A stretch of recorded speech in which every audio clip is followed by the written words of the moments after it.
How's it going, everybody? I'm Jeff Slakey, continuing my candidate conversations, and it's another Shelton School Board conversation. I'm with Karla Knudsen-Johnston, who is running in the Shelton School Board District 1 position. She currently holds the position that Marilyn Ward had and has been filling that for the last year or so. How are you?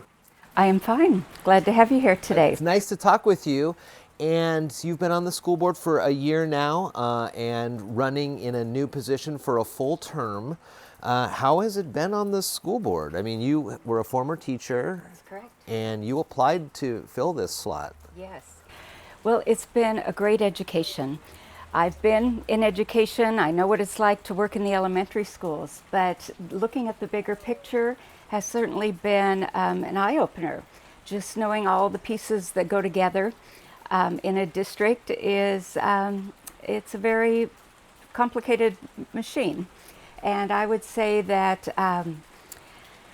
learning policy and what a board member does has been a good education for me, because it's not that we're going to micromanage every school. We are there for the bigger picture.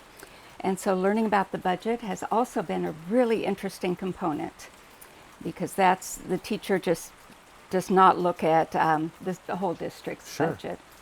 So I'd say that I've learned a lot about the whole school system, and I also learned a lot about our community, just that there are different factors. They want different things for their children, all valid, but just different ideas out there. Yeah, how do you go about kind of being in that microcosm of a teacher in one school, in one grade, then to see the whole thing? I mean, you're seeing all aspects of this. And when it comes to engaging the community, I watched the school board meetings, and I know there are very passionate folks from both sides of the issues here. How do you try to build that consensus within the school board, or when you're out at the store and somebody sees you?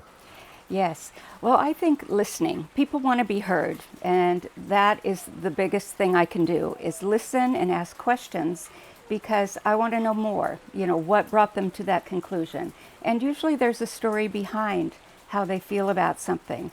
So then I think that we need to think critically about what people want, and if other people want that, then we need to react to it, because we're representing the community. Sure.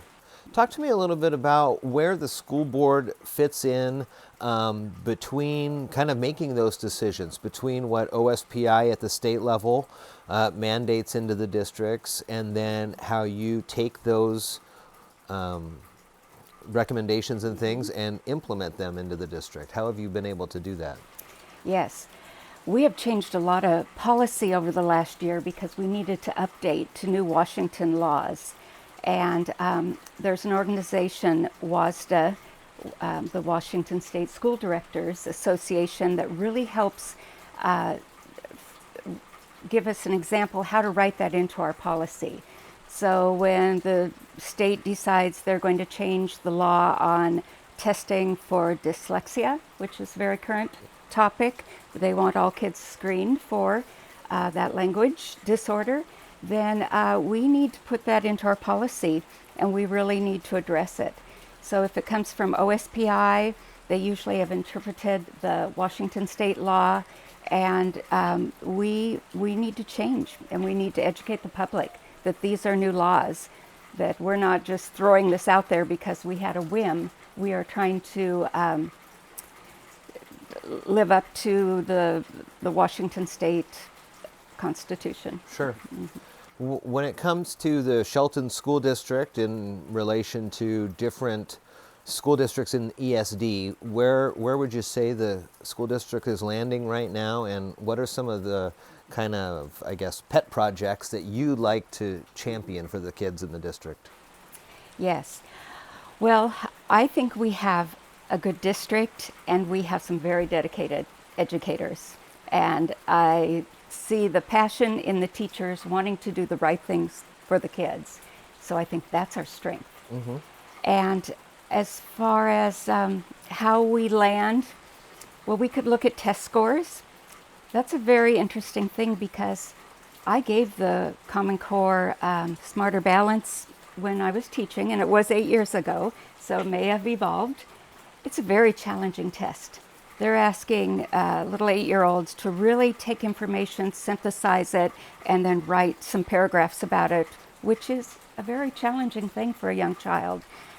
And if they're not quite there in their reading skills yet, it then makes it even more. So I'd say that I don't want to go on state testing as how are we doing, but I want to say that if we can take those kids where they're coming at, where they come to us, and we can move them to a higher level, then we have great success. What would you say if you were to answer this question? A vote from me is a vote for blank in the Shelton School District.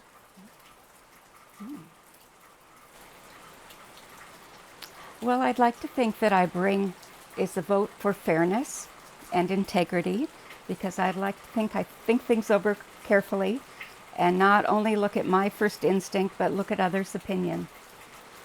She's currently on the school board fulfilling Marilyn Ward's position, but going for her own slot this upcoming November. It's Karla Knudsen-Johnston, and she's running for Shelton School Board District 1. Thank you for your time. Thank you.